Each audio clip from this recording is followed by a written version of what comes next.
What is up, Podheads? Episode 144 of the Podioslave podcast. We're back. We're doing it again. We're nerding out. We got cool conversations for you. I am here with Anthony and Nate, as always. How you guys doing? I'm good. It's kind of a relief, like not having to intro the episodes. Like, what do we have? Rob last week, right? Yeah, Rob did last week. And then Spose did it like 3 weeks ago. Mm-hmm. Yep. We outsource. Not only outsource the content, we outsource like the legwork. We outsource the intros. You know what? We should just start doing that more often. Let's just ask friends to send us videos of intros, and they can just be our intro every week. Yeah, takes the pressure off. You get a little stage fright. I do sometimes, not gonna lie. But hey, yeah, if they want to, if our guests want to intro for us, fuck yeah, dude. Why not? Make it their podcast. They could be a friend of the. They're already a friend of the pod. Mm-hmm. Mm-hmm. Greg's done it a couple times, or his son. Times. Yeah. Yep. Yeah. But yeah, we had a good one for you tonight. We had a conversation with Jeff and Cody of Sunsleeper.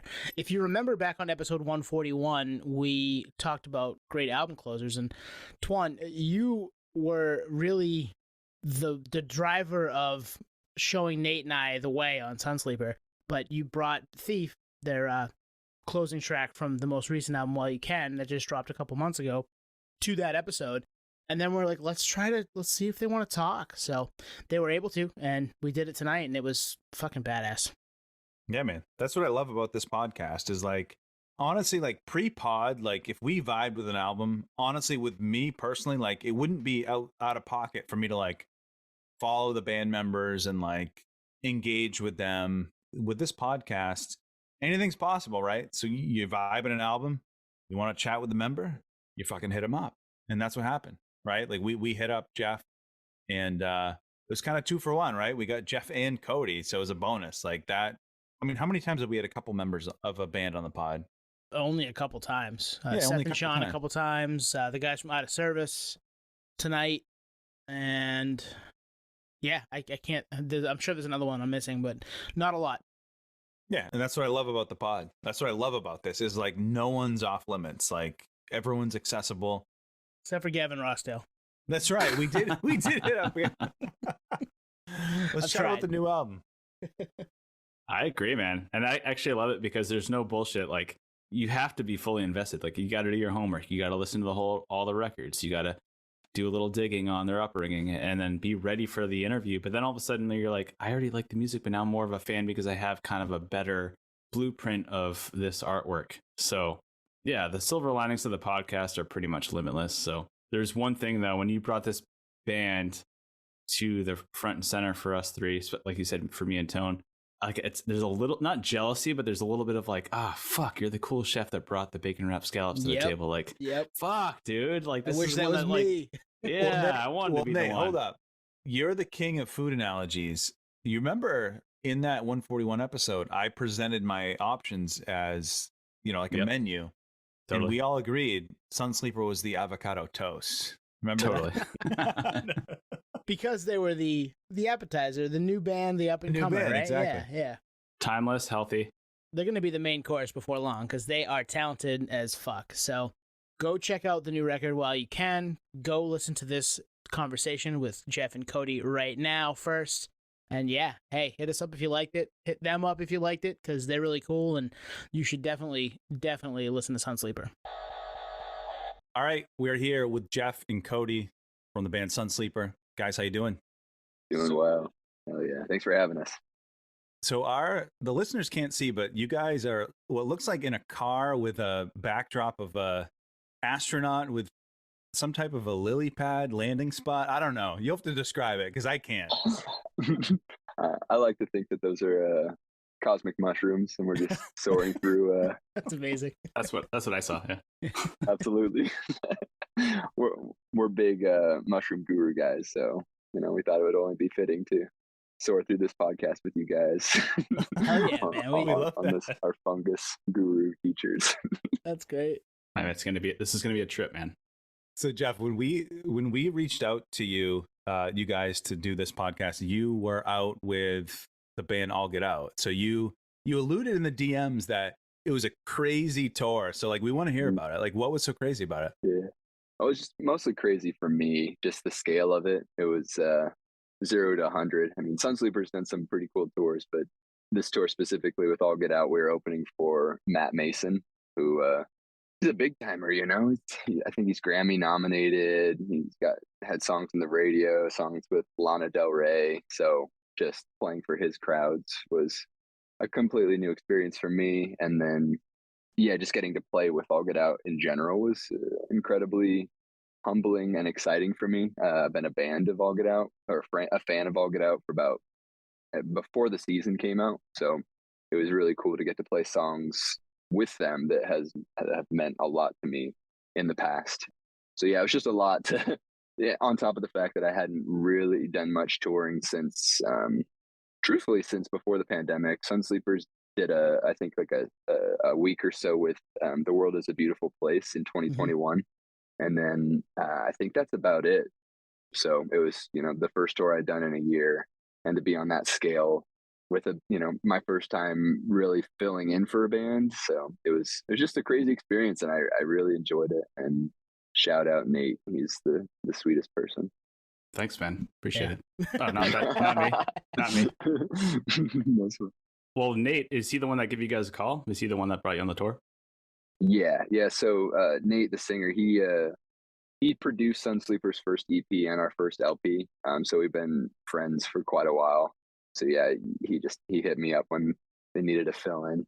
And I was like, yeah, tell me when and where. I'll clear my schedule. That's awesome. Yeah, you're the second band we've had on this year, I think, that has a connection with Nate, because we had the guys from Out of Service back on earlier this year, and I think cool. he was on one of the tracks and produced a decent amount of it, if not all of that record that came out earlier this year. So in good company with you guys. Yeah, shout out Teebs. Yeah, you know Teebs? Nice. Yeah, absolutely. Everybody knows Teebs, man. So if you listen to that album closers episode, you probably heard about how we kind of stumbled upon you guys. Like, I was listening to Spotify and they curate the playlist, and I kind of backtracked. I was listening to a lot of probably Movements, and I was listening to a lot of Citizen and stuff, and they threw Breaker Berry at me, and I was like, who is this? Like, I need more of this. And I'd heard the name, but that was the first time I'd heard you guys. So hey, Spotify's working overtime for you guys. Yo, appreciate it, Spotify. Shout out. Yeah, for whatever reason, Spotify loved Breaker Berry. Like, that was literally the first song we ever dropped. Like, it wasn't like a real single, but it came out before that EP came out, which was our first EP. So technically the first song that we ever released. And yeah, it's just been in that algorithm. We get that a lot, Breaker Berry. And I'm like, dude, show them the new stuff. I know, right? We made that album in 2016, man. Show us the new stuff, but we'll take what we can get. Well, and it's such a 2022 way to find a band too, but it sends you down this kind of rabbit hole, especially when you're listening to something that you're into, and then the album ends or the playlist ends, and then they offer you something else, and sometimes, like we said in that episode, sometimes they nail it. And in this case, I think for all three of us, obviously Tuan found him and found you guys and brought you to us, but I've been listening to you guys nonstop for the last couple of weeks too. So, oh yeah, it worked. It actually worked. The algorithm worked. Sometimes it does. Appreciate that. That's amazing. We love to hear that. And thanks for listening, y'all. I mean, it means a lot. Hell yeah. It's cool that we caught your ear. Yeah, it's funny how it works. Sometimes I'll listen to my Discover Weekly and I'm like personally offended. Just like, what are you doing to me, Spotify? Who do you think I am? Right? Yeah. But every once in a while it sends you gold. So if you guys are up for it, like, we're from the Northeast. We're all from Maine, and I'm kind of naive to Salt Lake City. Like, here's what I know about Salt Lake City. SLC punk. So like, that's, who knows if that's accurate. That was 20 years ago. A band I love on Rev, Iceburn, is from there. Certainly the Politics, but like, what was it like for you guys? Because to me, it doesn't scream like a place conducive to starting a band. Is that accurate? Yeah, I mean, I feel like specifically at the time that we were kind of getting Sunsleeper going, it wasn't a hub of any kind of culture specific to what we were doing. It was very small, still is small. We call Salt Lake Small Lake City because everybody knows each other. But yeah, it didn't make a lot of sense to start making the music that we ended up making here. But we're just being true to ourselves, I guess, and didn't really care if it made sense or not and just went for it. But I'd say right now specifically, Utah is underrated as far as the music scene goes. Salt Lake specifically, it's a hub of a lot of talent, a lot of talented people, a lot of hungry youngsters. Yeah, I would recommend not sleeping on Salt Lake right now specifically. A lot of cool bands. Do you think that's a result of the pandemic, like a migration from other markets, or is that kind of, very organic Salt Lake City people starting bands and artists and whatnot? It's kind of hard to pinpoint. Definitely saw an influx of younger bands starting up post pandemic. I feel like that's kind of a universal thing everywhere. Probably felt that, but I just feel like having been in the scene a decent amount of time, even before Sunsleeper, all of us were playing shows together in our old bands, different genres. It's just been a slow but steady motion in the right direction is what I would say. Less clickiness. Maybe that could have been holding back in the past. I feel like Salt Lake was maybe a little bit more clicky in maybe the 90s, or I mean, everyone knows Salt Lake for the straight edge, kind of the toxic straight edge stuff that was happening at one point, which shout out like Snake Eyes now. Like there's a lot of really cool straight edge bands that don't have that toxic mentality in Salt Lake. That's kind of a thing of the past. So I don't know, maybe people just being more open-minded and a little bit more able to be friends with each other as opposed to, I don't know, scarcity mentality. But either way, whatever the answer is, we're thankful to have a thriving and exuberant and young scene right now in Salt Lake. I'd say check out, if you like our kind of music, check out a band called World's Worst. They're the homies, and they make incredibly cool indie rock, kind of 90s inspired, I'd say Pavement kind of vibe, but check them out. They're gonna blow up. Nice. Dial it back a little bit. What are you guys listening to growing up in Salt Lake City, or who are you seeing for shows in Salt Lake? Are you going to like indie shows of bands that you grew up with, or are you just catching whatever comes through? Like we live in the Northeast. We grew up in Portland, Maine, the Portland, Maine area. We got like, third tier market stuff at that time. So we didn't get everything. Yeah. We were just hoping for a show to come through. So what was it like for you guys? It's not quite like that. Like there is a lot of, you'll notice your favorite band comes through, skip Salt Lake. They'll go from like Denver straight to Portland. So we kind of miss out on some of the ones we want to see. But I feel like you kind of need to hit somewhere. You're going to the West Coast though. It's so sparse out here. So it's not as avoided. It's kind of interesting because both of us have worked for this production company here called S&S that puts on most of the shows. So we kind of, I don't know, we get to see every bands we love, bands that we've never heard of, bands that we would never listen to if we didn't have to work the show, but still have a good time. Yeah, it has been cool. Kind of spoiled that way. Absolutely. Yeah. Who was some early bands that rolled through that you were like, all right, I'm into this. I want more of this. Maybe I want to start a band. Oh, man. I mean, Brand New will always be like the thing that got me into playing guitar. And it's funny, I saw them.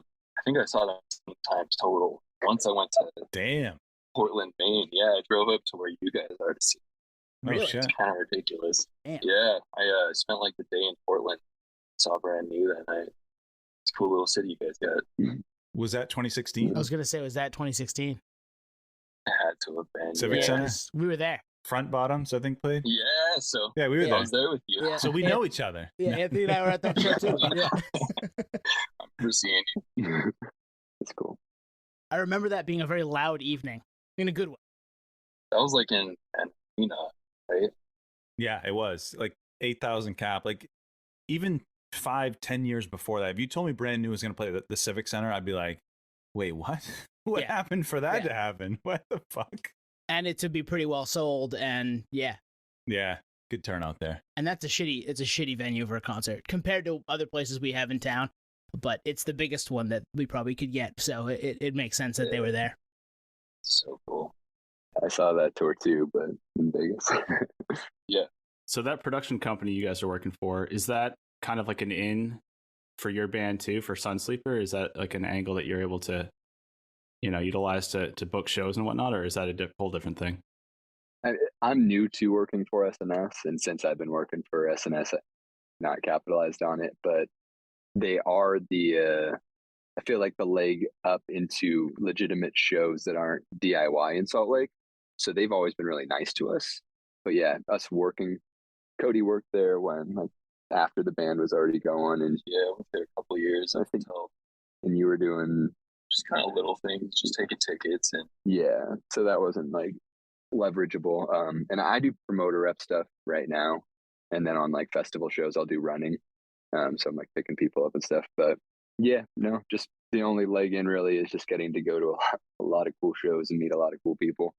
Just be around the musical environment can be very inspiring. I've definitely felt more compelled being around music, 5-6 times a week, as opposed to, I live about 45 minutes outside of Salt Lake. So it was kind of crippling for a long time of like, oh my gosh, I would just, work my day job 9 to 5 or whatever in like Utah County. And it's kind of hard to want to go up to Salt Lake, 45-minute one way, 45-minute back home, so getting to work in the music industry and see shows is a huge hashtag blessing. So Yeah. I'm very, very grateful and thankful for that. Yeah. Does it sounds like it kind of does inform some of what you guys are doing in Sunsleeper? Yeah. I mean, you pick up on new influences, everything we're just constantly, absorbing whatever we're around, and it might come out consciously, but a lot of times subconsciously. I mean, I feel like being around more diverse musicians, oh, it looks like this new album's got more of that shoegaze or indie thing as opposed to what we were doing before, which maybe subconsciously was because we've been compelled by cooler, different bands than expected. I don't know. The more you can be in arts in any shape or form, the more compelled you'll be, no matter what. If you're alive, if you're breathing. So what's the pivot to you guys actually playing music, and like how does Sunsleeper come to be? Because I think, Jeff, you've been there from the jump, right? Yeah, kind of as touching on earlier, we all kind of knew each other from other bands and just being involved in the Salt Lake scene prior to Sunsleeper. I was in a band, and we had 2 vocalists. I was one of the vocalists, and the other vocalist was kind of settling down, and I didn't want to keep that going on without them. It would have felt wrong. So I immediately kind of wanted to try and put together a new group. Just didn't want to stop. I had that itch, and instead of like reaching out to the people that I was close with prior, like my old band was almost all high school buddies. I just started reaching out to people that I'd met, that I'd played shows with or saw around venues that my last band played, and slowly but surely kind of put together a ragtag bunch of people that weren't really all that close before the band, that just were all interested in exploring sounds together. And we spent like about a year and a half in the dark, just like coming up with ideas and watching it transform from a band that sounds like super heaven into like kind of where it landed, somewhere in the Midwest emo kind of realm. Yeah. And then over time, members cycle out, and with that, different, musicians bring different sounds and influences to the band that then inspire each other. And it kind of just, it's actually really, really fun to kind of be on your toes as one of the founding members still in the band, having new collaborators and watching what their, influences and their spin can do to shift the sound. It's been a lot of fun. So Jeff, are you the boss? Like, does that mean you're the boss? You're the legacy guy? dude, you have no idea. This guy is out of control. No Oh my way. gosh. How is he? Go lay it on us. No, this guy's a great guy. Appreciate it. He handles things very well. One of the most articulate dudes. It's pretty wild. Stop it. Sorry. That's you. Well, so Cody, how did you end up joining up? Dude, it's crazy. Tell the whole story, man. I wanted to be in Sunsleeper. Okay, so they were recording their little EP, and my stepdad, he like sells microphones and stuff for a living, and he's like, go loan these guys a microphone. They're gonna be buddies. So I drive a microphone over. Sunsleeper's recording Stay the Same. I'm just like, all right, I'll hang out in the studio with you for a minute. And then I was like, I gotta be in this band. I heard the songs they were recording. So I ended up moving in with one of the members, my roommates for a while, and I don't know. I feel like I kind of weaseled my way. Honestly, I just That's a wanna be power in move. the band. Move in with the band if you Yeah. want to be. Like, God, I just happen to have my guitar here. Can I noodle a little bit with you guys? That literally happened. Like I at the time, the bassist of the band and I were very close, and I'd just be on the phone with him quite a bit. We were chatty Cathy's together, and I'd always hear like in the background, Cody's mumbling something, and then our bassist at the time saying like, Cody says let him join the band, and I was like, dude, just show up to practice, man. I was just like, just do Yes. it. Well, we'll have 3 guitars, and it kind of ended up sort of happening that way. Like, why not, dude? Like, just come and hang out, see if you vibe, and we Invited myself. and it was the best thing that ever happened. Honestly, Cody, we've said it a million times. He's saved the band in many ways, but just a lot of he balances out the dynamic of the bands emotionally, and he's also an incredible songwriter. And so, very very stoked that you weaseled your way in. That's great. So persistence definitely pays off. You showed up, but you also got the talent to back it, which is cool. So after you said you were kind of in the dark, which for me kind of translated as you guys were working your tails off. This is a passion project. Eventually you want to go ahead and play shows. So you did eventually play shows. What was that first gig like? I mean, you guys had been practicing forever up to that point. So Yeah, it was cool. The first show we hopped on at the time, one of probably the only and most iconic DIY spot in Salt Lake was called the Underground. There's been many incarnations. I'm sure that name has been used a million times across the United States. Oh yeah. But yeah, it's called the Underground. I think it was the 3rd version of it, and we played with a band called Henrietta from Florida, I believe. Incredibly underrated band, very cool. We saw they were coming through, and we're like, we really need to play with them. In addition, there was a local band called Glow, who's very, very good too. I don't think they're making music anymore, but yeah, it was just very DIY, very homey, maybe 50 people there. Like, kind of where we started was, I mean, I say it all the time. We're still like the most DIY band that no one considers DIY, but yeah, we have very, very rooted in the DIY, and that show was like a perfect introduction. Everyone welcomed us that was there with open arms, and we made some good friends and kept playing shows with Glow for a minute until they stopped playing shows. Yeah, I just remember the energy being great, and also just, I don't know, just like it was an overwhelming feeling to work on something for a year and a half and finally like see it actualized. It was very cool. We just kept it rolling from there as much as possible. There's nothing like live music, man. We totally agree with you there. I mean, we've chronicled that now for almost 3 years. Well, a lot of times we pivot back to let's talk about a live show because why not, right? Like we just love that stuff. Exactly, 100%, man. There's nothing like it. Yeah. The 2020 was rough for that reason. I don't think any of us really realized how mentally dependent we were on not only playing shows but going to shows, being around music, being around like-minded individuals. So I'm very happy music is back and we can focus on it again. I'm curious about the DOI thing, because at some point you guys do sign with the Rude, which is obviously an indie label, but like I'm curious of like what led up to, we're jumping ahead a little bit, like what led up to signing with Rude, and like what kind of ethos did you stay with? Yeah. So when I say DIY, I mean like DIY, like buy our own, van, buy our own trailer, every single like recording we paid for, like the EP and our first LP we paid for out of pocket. That first LP upwards of 15K out of pocket. Living completely frugally, living off of other people, like just devoting every ounce of energy and funds that we could into the band. And then like, I'd spend, I had a desk job, and if I'd slow down at my job at the time, I'm spending time on social media trying to promote. I say that in air quotes, however that is. Connect with Don't people, worry, make new they're friends. not listening. Don't worry, they're not listening.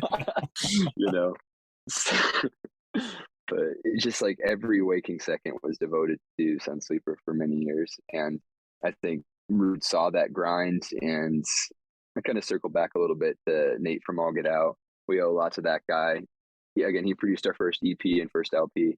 And then before we were signed or anything, he offered to take us out on our first like real tour that was self-booking it, which we had been doing for I think 3 years up at that point, 2016, 17, and 18. We booked every tour we've done. You know, we're hopping on the local gigs just because of friends, whatever. But yeah, Nate took us out on our first real tour, and when we announced it, Rude must have seen that because All Get Out like co-signed with Rude. I think Rude handles like European distro and like rest of the world, and then they're signed to Equal Vision for the US. So you know, we popped up on their radar, and we had just dropped a music video for our single at the time, Soften Up, first single off of the first LP. And Root hit us up, and you know, they very friendly. They seemed to kind of have similar vision to us at the time, with, you know, creative control and just being like you know, offer us assets and tools. So they asked us to take the video down. We took it down, worked out a deal, and then they like re-released it. So like even up to that point, like all the content for You Can Miss Something, the videos, the music, we made it ourselves without anyone intervening, including label.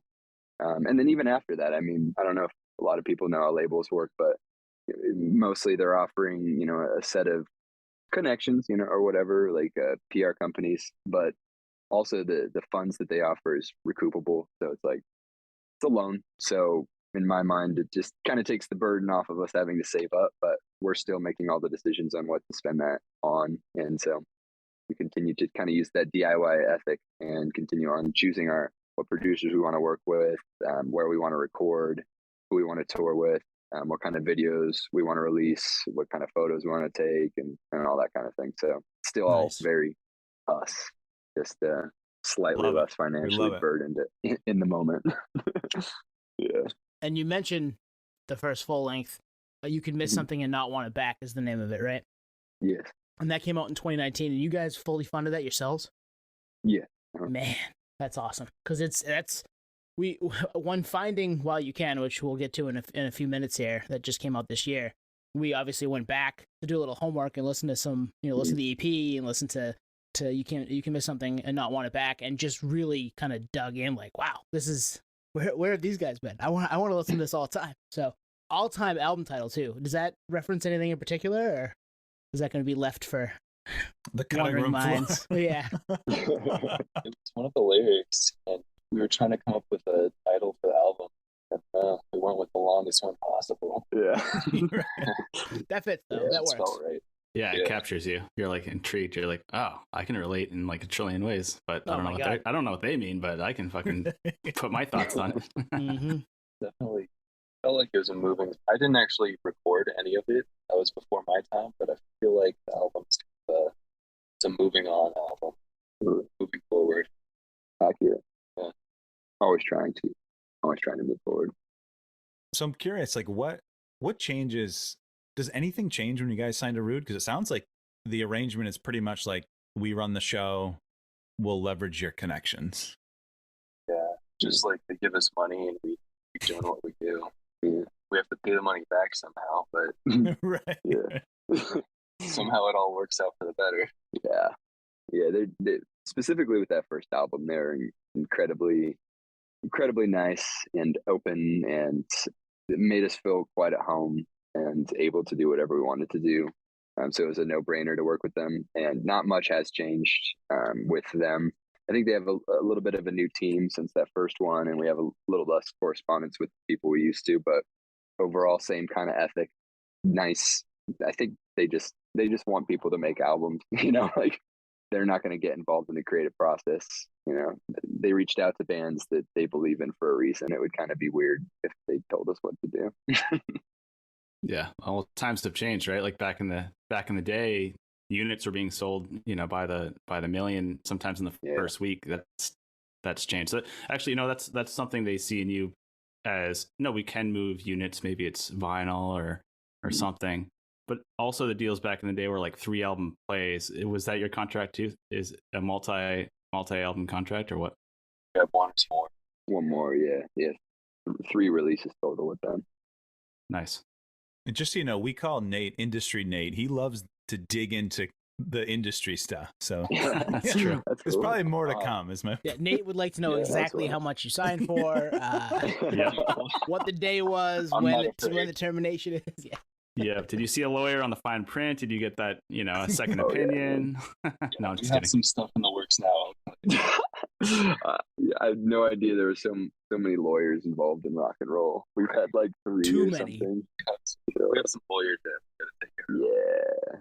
Isn't that crazy? Like DIY ethos band still has to engage a lawyer. It's just crazy. It's a sign of the times, Yeah. really. Yeah. We're this emo band making sad songs. We still have to pay this $1,000. Look over this contract, asshole. Dude, exactly. It's ridiculous. The one where we still have to pay for is copyright, which Still, is super annoying. Too much money. We would have, in their defense, would have been less money had Elvis Presley's original record label, Sun Records, not blocked us for no reason with no standing.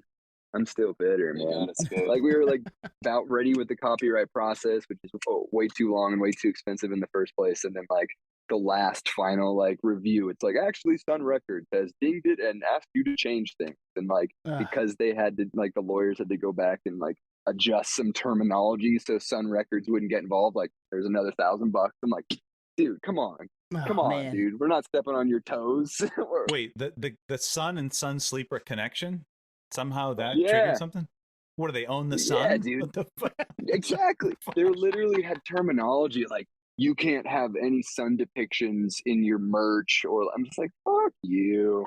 Get out of my Wow. face. We didn't change anything other than word terminology. Like I think there was something like we said we had to change something from whatever the word it was to streaming, because the way that it could, the implication could be that we were releasing music as an entity that wasn't our own, like a label might with the name Sunsleeper. I don't know. It's such bogus. It's bogus.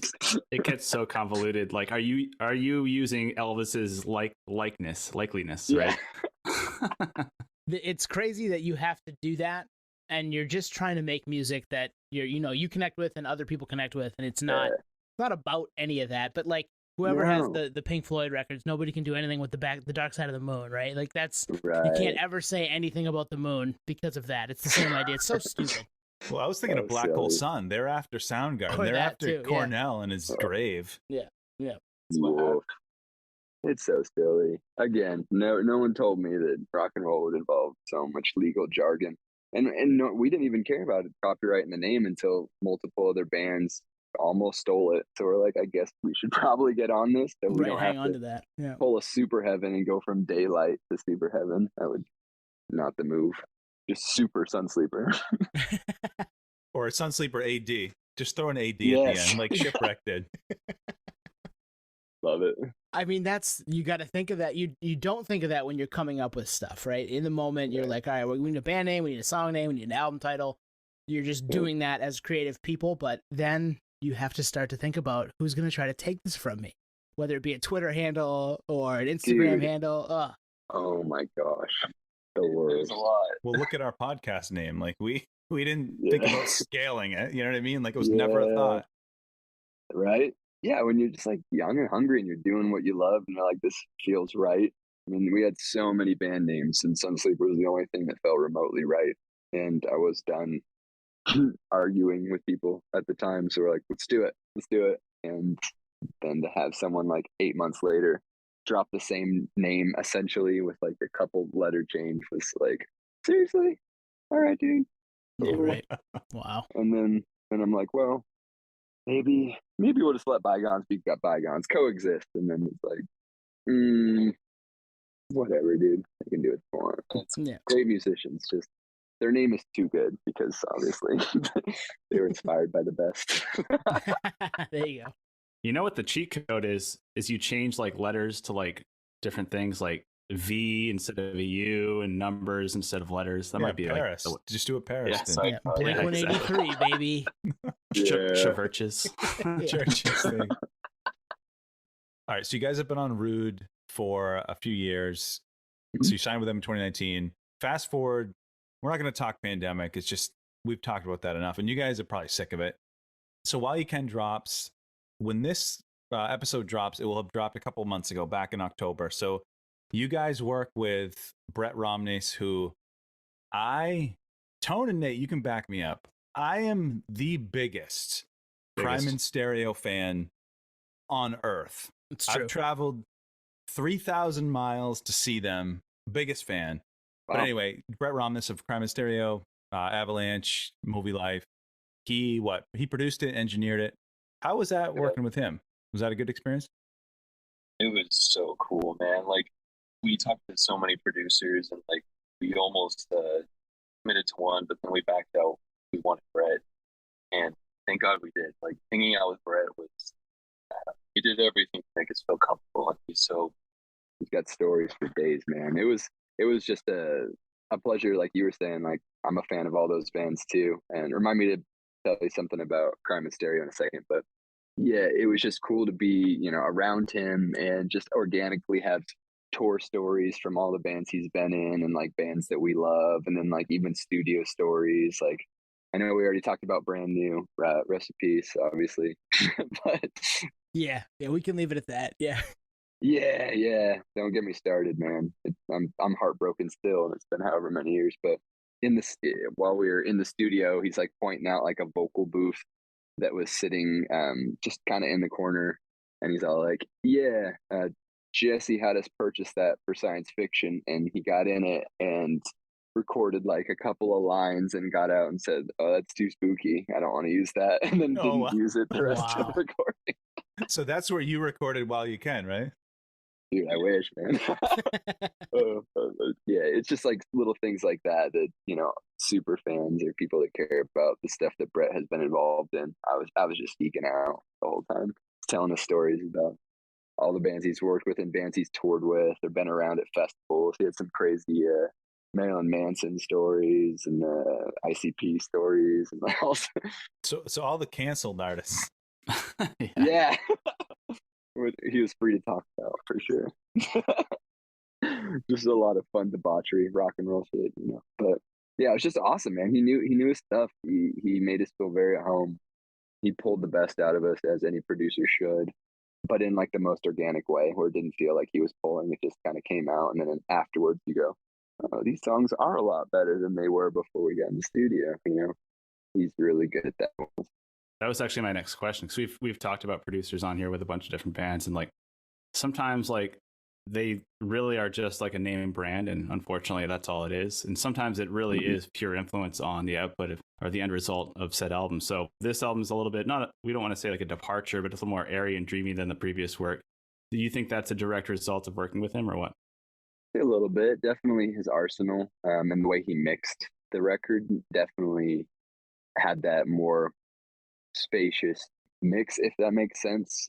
I feel like the last You Can Miss Something was a little bit more guitar centric, everything kind of in your face, and everything is a little more cohesive and kind of floats together on this new record. But as far as the songwriting in that dreamier sphere, it was kind of going in that direction anyways. Again, I haven't said it on this podcast, but this was the first time that Cody was writing with us, like as a songwriter, and Matt. It was more or less his first time really writing with us for the project. He contributed some ideas to You Can Miss Something, but collective, all of us contributing to the songwriting. Even Jacob, our bassist, was writing little bits of lyrics and things like that. So just, I think our collective, influence, that meshed together came out a little more dreamy. But then that mix really just brought it all together, and his arsenal of pedals and whatnot. It was really fun messing. So many toys. That's fun. Yeah. Yeah. You just walk in there like wide-eyed, like, oh, we can work with all this stuff? Cool. All right. Yeah. He had some bongos, I think he would hide so people would come out. late night drum circle, baby. One of the preamps he was using, he said, was Bob Marley's at one point. Yeah. Oh, wow. Like actually Bob Marley's. Yes. Nuts. And the studio barbershop, like built out of or in an old like cathedral or like church. So it's got a very cool ambiance. That's very cool. Yeah. So it's like a 100-year-old church that burned down a time or two. Yeah. And they turned it into a multi-million-dollar studio. Mm-hmm. Wow. I think it was a dance club for a second, and then it was the studio. Yeah. Very strange. But very cool. And there's like a lake right outside. It was very vibey. Just I think we recorded in October, was it? October through November. So we spent Halloween there. We spent the election there, which was awesome. Yeah. Oh, so this was 2020. Yeah. Oh shit. We recorded this a minute ago. Mm-hmm. So how was that? You're like closed lip, like sitting on this fucking gem of an album.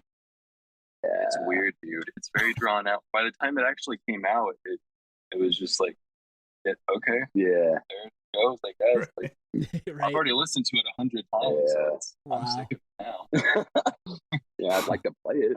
Yeah, it we got a lot of feelings about that. Yeah, circumstantially, just the way it worked out. It took a while for the mix and the master, but really what drew it out was the rollout. And 5 singles is admittedly a lot. So is that the record label, or is that you guys, or is that a combination? The 5 At singles. the time, it made sense. Like, because we were still in pandemic mode when we started dropping singles, kind of. So the idea was, let's drop all of these songs that can't play shows. Let's really draw out the album cycle. It's the only thing you guys got. But then by the time the songs actually started dropping, like shows were back, things were happening. So it's like, oh no, we need to get this out now. But Yeah, we already committed. that's exactly it. But it happened, and the songs exist. So that's all that really matters. But it would have been cool to be a little more concise. But circumstances, you live and you learn. Yeah, it's a tough call because you don't want the music to get buried and lost or have some kind of like negative connotation with the pandemic. But at the same time, like you said, you're sitting on it. Like you're kind of waiting for people to, see your baby. Like, come on. Mm-hmm. You can't be like Tool and wait 10 years. I tried to leak it. Yeah. Upload to the Pirate Bay or something. That's amazing. Did that ever cross your mind? Yeah. No, I really did send it to everyone. I know. I was trying to keep it like close to home, and then after a certain while, I was like, "All right, dude, just listen.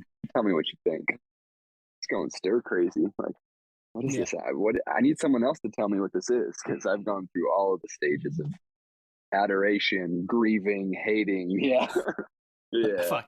Is this good? Yeah. Fuck, it's finished.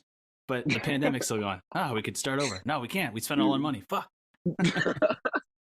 You get it. That's exactly it. And we mentioned the episode that we did featuring the album closers, and we featured Thief from this record. When you wrote that, did you know it was an album closer, or did you write it thinking we need an album closer? It's hard to say. I remember I was listening to your podcast when you guys were talking about this. And I was like, I want to chime in. Now I get to. So now's your chance. You're on the spotlight. You're on the podium. It's funny. I was listening to the podcast and hearing you guys talk about how intentionally we wrote all the songs, first, last, middle. And it's kind of funny because we shifted these songs all over the place before we landed where we did. Like, originally we wanted this song Quitter to be the last one, the antithesis of the but Matt really fought to be last. I'm glad he did, but yeah, it's just that's the end. Yeah, I don't think it could live anywhere else. And like that was kind of the spirit of the episode. It's like these don't have to be perfect songs, although I think Thief is, but they don't have to be perfect songs, but they have to be perfect for the album, and they're a bookend to the album. And that's a song that I don't think could have lived anywhere else. Like if that was in, say it was track 7, like I think anything after that would have been like, it would have been different, right? It would have shifted the mood of the album. And like we said, like we're late 30s. We think about the theme of that song a lot. At least I do. And it hit me. So here we are. Yeah, we wrote that to hit people. Yeah. It's definitely, I think, the only song that I was like legitimately tearing up while I was singing in the booth. Also drinking a decent amount, but yeah, it was kind of a hard one to sing. Yeah, I think about that a lot too. Loss is scary. That's true, man. And you're right, Anthony. We do think about that as we get a little older and have kids and have parents that are aging and all that stuff. But that's why you find music to connect to, and that's how we ended up talking to you guys, because we connected to your record that came out earlier this year, and I'm so happy that we did, because I'm glad that you're able to actually give us what it was and not us just speculating 3 episodes ago. Right. Very cool. I appreciate it. I'm glad we connected. This is cool. All right. So when we were trying to coordinate a time to chat with you guys, certainly the time zones, we're in 3 different time zones between all 5 of us. But you, Jeff, you mentioned you were going to pull Cody in because you happen to have a writing session. So are you guys writing new songs for an album? Because it sounds like you guys wrote While You Can like 3 years ago. Yeah. It feels like it's about time, huh? Yeah. It's funny because we have all these, I've probably recorded maybe 40 demo ideas, and honestly, I'm still attached to a couple. I kind of want to bring a couple of those back to life in the YN era. But that's Cody. Like, that's me, dude. That you always do that. You're like, dude, I wrote this. Was it Quitter? Or was it Thief? It was Porch Light. Porch Light is actually like a 5 or 6-year-old song that I dragged into Sunsleeper. Please, Nice. Chords. And I was like, let's put a cable on it. And I was like, oh, I think I like that. Yeah, we're writing with no real intent other than to see what happens. I mean, throughout the last few years, Cody and I have played around with lots of different sounds, whether they will end up being Sunsleeper, end up being a side project, or end up being something that never gets released. Or it's fun to collaborate together.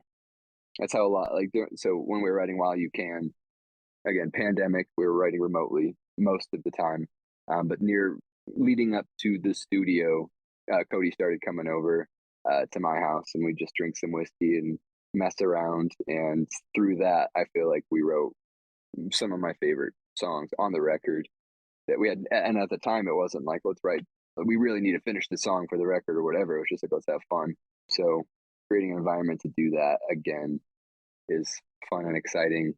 And who knows what it could or would be. We have a lot of diverse music tastes, and I tend to change my interest quite quickly. And so, yeah, if it's too poppy or if it's too something, it might not be Sunsleeper, but we'll definitely be creating music together for a while. Nice. Well, either way, it's practice, right? So, I mean, if you're just kind of going through songs and demoing and all this stuff, either way, you're kind of prepping yourself for the road. Ideally, are you guys going on tour anytime soon, or what's going on with that? Nothing planned. There's a possibility early next year we might hop onto a buddy's tour, but we have not confirmed that. Trying to get our ducks in a row, and I don't know, get back on track. We're still, like, it sounds silly, but coming back from the pandemic, like, it really threw us off in a lot of ways. So many ways. Made me have a baby. Yeah, this guy's a dad now. Well, congratulations. Thank you. He's got a house. We helped him tear it apart during the pandemic. No doubt. Yeah. It threw a lot of people in your line of work, through the ringer a little bit. And you're right. We're still all kind of coming out of it. It's never going to be gone, I don't think. But as far as, being a little bit more normal and getting out on tour and maybe, latching up on a buddy's tour or doing something like that, that's going to happen more, which we're really happy for. Yeah. Looking forward to that. Speaking for myself, that I'll Get Out tour really revitalized me for wanting to be out. The older you get, touring can seem impending, but I am more on fire for it than I've ever been. I want to tour a lot. So hopefully we can get our crap together and see a lot more of us next year. We'd like that, for sure. Yeah, if you guys roll through the Northeast, we'll be there. Have you guys played New England? I think so. I don't think Connecticut counts, right? we played Connecticut, Naugatuck. Yeah, that's where Willoway is from. We're buddies with those guys, and they're now label mates, which is cool. Nice. But yeah, we played a hometown show with them at the end of one of the tours we did in 2019. That show popped off. Very fun. Nice. Yeah. Shout out Naugatuck. What about San Diego? I'm down here in San Diego. Oh no, it's so funny you should say that. Jeff just played there and got some opinion. Yeah, where were you, Nate? Where the hell were you? Shit. I'm originally from Ventura County, and my aunt lives in San Diego, so I'm like Nice. aware of the area and the climate. Yeah, I just played the All Get Out tour, and it was a sold out show for Matt Mason, and everyone had like the crowd was very positive afterwards, but like during both our and the headliner set, very tame and uninterested vibe from San Diego, and we're like, what is going on here? And then afterwards, like Matt Mason's killed it on merch, and like I was standing at our merch and everyone's like, y'all were great. I'm like, I thought y'all hated us. Well, can you move next time? Everyone's just stoned, man. They just move in slow motion. I believe it. I feel like there's something to that. Like a lot of people will stand still and just stare, but really they're really just taking it in. Yeah. Feeling the True. show.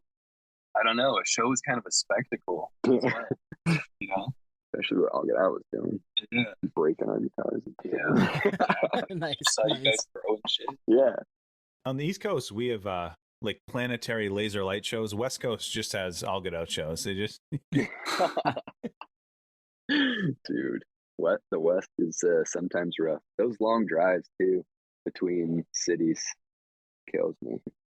Don't miss it. I mean, like Sunsleeper should do more Pacific Northwest tours, but we don't because of those 8 to 10 hour guys. You know, like rough, man. It's rough. Get 4 hours of sleep on the side of the road. I don't know. Midwest and East Coast is a lot easier. Midwest, you got a few long ones to get out there, but yeah, once you're out there, there's some shorter drives and good vibes. No offense, West Coast. I love that. And then East Coast, I mean, we're on top of each other, so. Yes, my favorite. 3 hours. I feel like some of the biggest Sunsleeper things have happened on the East Coast. Like both albums were recorded out there. Yeah. Yeah, we're an East Coast band from the Southwest. I mean, you're on this podcast, which is Northeast based. I mean, come on. We'll adopt you. Please. So thank you guys for joining us tonight. We really appreciate chatting with you about the new record, about kind of Sunsleeper and how they came together. And we're expecting big things from you going forward and can't wait till you make it to the East Coast. Yes. Thank you guys so much. Yes, thank you for taking the time to chat with us. It means more than you know. Hell yeah. Right on, man. Right on, guys. Awesome, dude. We loved it. Thank you so much. Thanks, guys. Appreciate it. Thank you for listening to Podioslave. We are at Podioslave on Twitter, Instagram, TikTok, all of the places that you can find us on social media. Facebook, Podioslave Podcast. YouTube, Podioslave Podcast there. Email us at podioslavepodcast@gmail.com. And hey, if you want to become a supporter, click on the link at the bottom of the episode and give us $1, give us $5. It keeps the lights on, keeps us going. We really appreciate that stuff. Thank you. You guys got any questions for us? I don't know, like, have you checked out the pod at all, or?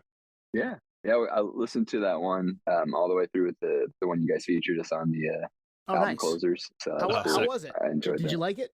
I did. It was very cool. And Nice, it's dude. honestly such a great subject matter. Album closers are a sentimental spot for me, so it was cool to be included. So thank That's you. awesome. That Very makes cool. me Nice. that makes me happy because I mean that's kind of the impetus for us having them, right? Mhm. Yeah.